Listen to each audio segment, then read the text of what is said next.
Despite ongoing war between Ukraine and Russia, groups gathered in both countries to celebrate the same holiday over the weekend. The occasion involves an ancient Chinese belief that connects them, even in the face of geopolitical tensions. NTD's Juliet Song has more on that. Westerners dressed in ancient Chinese clothes, meditating in a public square. This is Ukraine.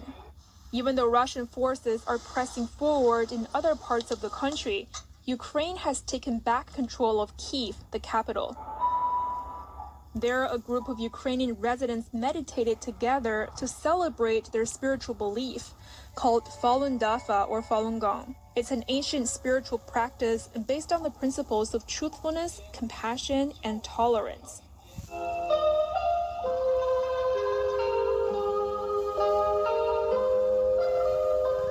"30 years ago, it was made public on May 13th, and the day later became known as World Falun Dafa Day.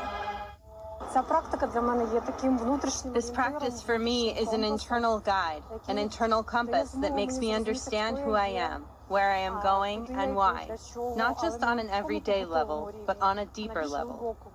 Celebrating the Falun Dafa Day has become a tradition for Falun Gong practitioners around the world.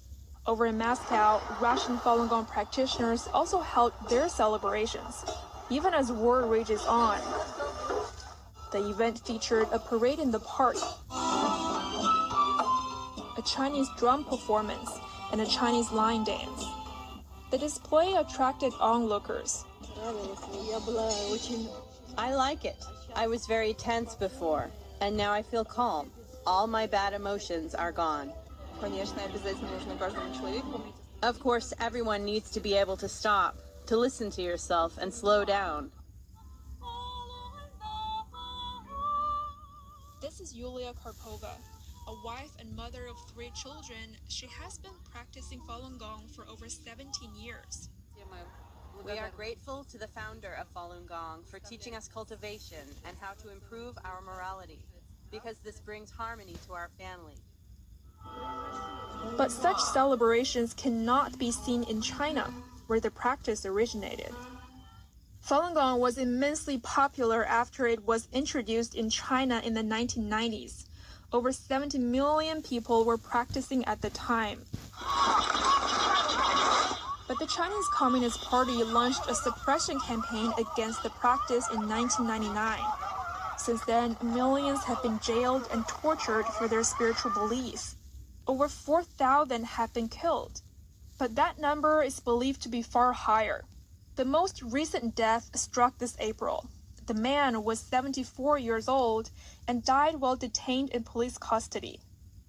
In the UK, Falun Gong practitioners are trying to raise awareness about the persecution. I was giving leaflets and talking to people and reminding them how lucky we are in the Western world, in the free world, to be able to practice truthfulness, compassion, and tolerance. Across the ocean in New York, over 4,000 Falun Gong practitioners marched through the heart of Manhattan. The parade started near the United Nations headquarters, passed by landmarks like Grand Central Station and Times Square, and wrapped up in front of the city's Chinese consulate. A young man explained why he supported the parade. Communism is bad. I like seeing all these people out in the street protesting. That's what we do in America, so I'm here to support them. The parade also celebrated how over 300 million Chinese people have quit the Chinese Communist Party and its affiliated organizations. A U.S. veteran shared her thoughts with NTD. I served knowing that the freedom that we have in America is also possible in other countries. And I do not support the CCP, nor do I support anything the CCP stands for, and how they continue to harm and prosecute Chinese people. The CCP is an acronym for the Chinese Communist Party. Hartman says she'll do whatever she can to help empower people to leave the Chinese Communist Party.